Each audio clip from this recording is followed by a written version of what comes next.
ایک حدیث موجود ہے حضور صلی اللہ علیہ وسلم کی تشویق کے ترجمے میں، حضرت مالک لائے ہیں اسے ان مولا ابی بکر ابن عبد الرحمن ابن ابی صالح سمان عن ابی ہریرہ ان رسول اللہ صلی اللہ علیہ وسلم قال من اغتسل یوم الجمعہ غسل الجنابت، جس شخص نے جمعے کے روز غسل کیا، وہ جو کہ ناپاکی جنابت کی حالت میں غسل کیا جاتا ہے، کمپلیٹ غسل، اچھی طرح غسل، ثم راح فی الساعۃ الاولی، پھر جو شخص پہلی گھڑی میں پہنچ گیا مسجد میں، فکأنما قرب بدنۃ من، تو ایسے ہے کہ جیسے اس نے ایک اونٹ قربان کیا اللہ کی راہ میں، صدقہ دیا۔ ومن راح فی الساعۃ الثانیۃ، جو دوسرے گھنٹے میں دوسری گھڑی میں گیا، فکأنما قرب بقرۃ، تو ایسے ہے جیسے کہ ایک گائے اس نے اللہ کی راہ میں صدقہ کر دی اور ذبح کر دی، خیرات کر دی۔ ومن راح فی الساعۃ الثالثۃ، اور جو تیسری گھڑی میں تیسرے گھنٹے میں گیا، فکأنما قرب بشاۃ او قرن، پھر یہ اس کے برابر ہوگا کہ گویا کہ کسی نے ایک بکری اللہ کی راہ میں ذبح کر دی، صدقہ کر دی، یا کوئی میڈھا کر دیا۔ ومن راح فی الساعۃ السابعۃ، اور جو گیا چوتھے گھنٹے میں چوتھی گھڑی میں، فکأنما قرب دجاجۃ، تو یہ اس کے برابر ہے کہ گویا کہ اس نے ایک مرغی جو ہے اللہ کی راہ میں دے دی، خیرات کر دی۔ ومن راح فی الساعۃ الخامسۃ، اور جو پانچویں ساعت میں گیا، فکأنما قرب بیضۃ، تو وہ ایسے ہے گویا کہ اس نے ایک انڈا اللہ کی راہ میں خیرات کر دیا۔ فإذا خرج الامام، تو جب امام نکل آئے، حضرت الملائکہ یسمعون الذکر، تو اب فرشتے، ایک اور روایت میں الفاظ آئے ہیں جو فرشتے بیٹھے ہوتے ہیں حاضری درج کرنے کے لیے، فلاں آ گیا، فلاں آ گیا، یہ چوتھی ساتھ میں آیا، یہ تیسری میں آیا، یہ دوسری میں آیا، یہ پانچویں میں آیا، تو فرشتے اپنے وہ رجسٹر بند کر کے، اور وہ خود الذکر،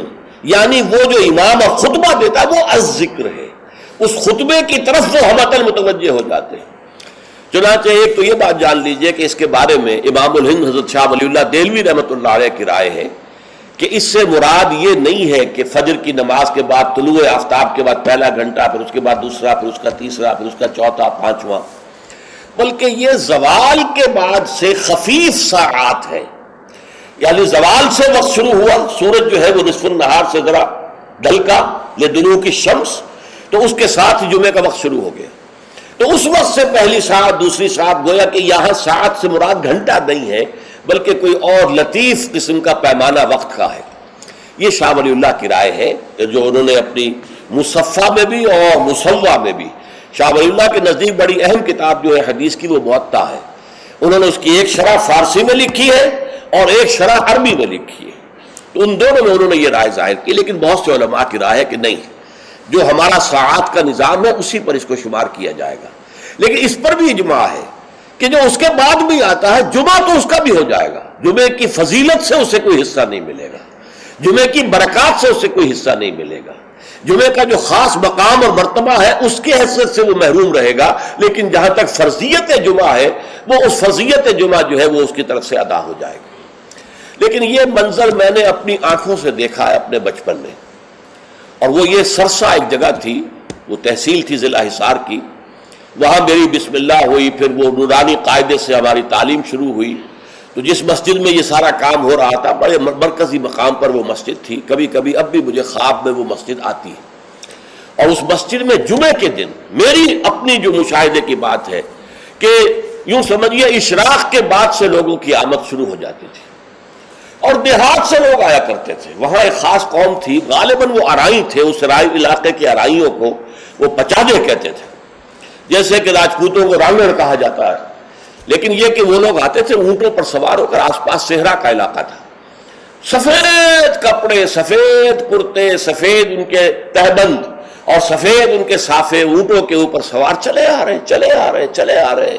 اس لیے کہ دیہات میں جمعہ نہیں ہوتا، اور اس وقت اس پر سختی کے ساتھ عمل ہوتا تھا کہ اصل میں جمعہ جو ہے وہ شہر میں ہے، تو وہ آتے تھے اور مسجد جو ہے وہ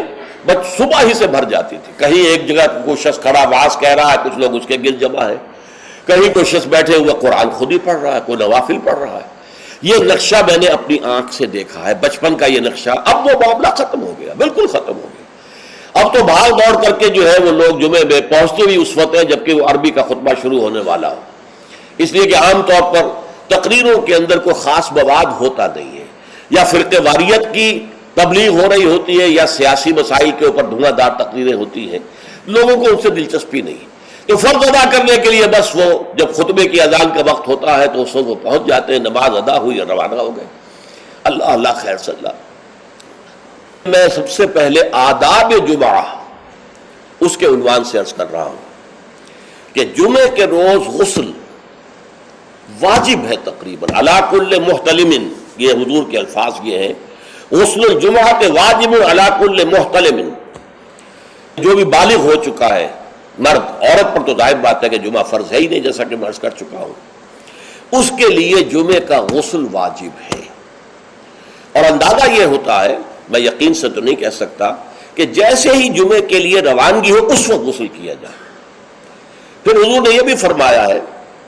کہ اچھے کپڑے پہن کر جاؤ، دھلے ہوئے کپڑے پہن کر جاؤ۔ آپ نے فرمایا کہ کیا تم میں سے کسی شخص کے لیے یہ ممکن نہیں ہے کہ اپنے جو محنت کے کپڑے ہوتے ہیں، محنت یعنی جب کہ مشقت کرتا ہے، ایک لوہار بیٹھا ہوا ہے اور وہ بھٹی کے سامنے بیٹھ کر کام کر رہا ہے تو پسینے آئیں گے اس سے، کپڑوں میں بدبو ہو جائے گی پسینے کی، پھر اس کے اوپر سیاہ داغ پڑے ہوں گے، میلے ہوں گے، تو یہ اس کا لباس ہے محنت کا۔ یا کوئی کاریگر ہے، مکان کی تعمیر میں لگا ہوا ہے، ظاہر بات ہے جب وہ یہ کام کر رہا ہے گارے کے دھبے ہوں گے، کچھ اور ہوگا،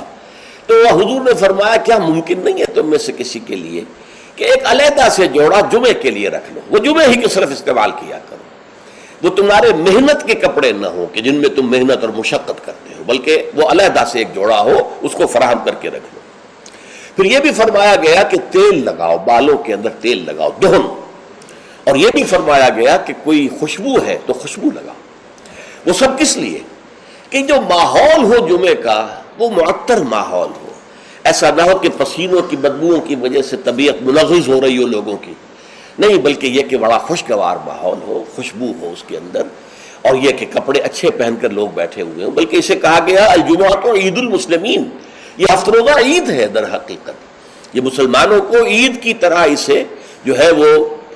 منانا چاہیے، سیلیبریٹ کرنا چاہیے۔ جیسے عید کو آپ کپڑے جو ہے غسل کرتے ہیں، صبح کپڑے بدلتے ہیں، خوشبو لگاتے ہیں، پھر جاتے ہیں مسجد کو، عیدگاہ کو، ایسے ہی معاملہ ہونا چاہیے جمعے کا۔ یہ عید المسلمین ہے، یہ گویا کہ ہفتے وار عید ہے مسلمانوں کی۔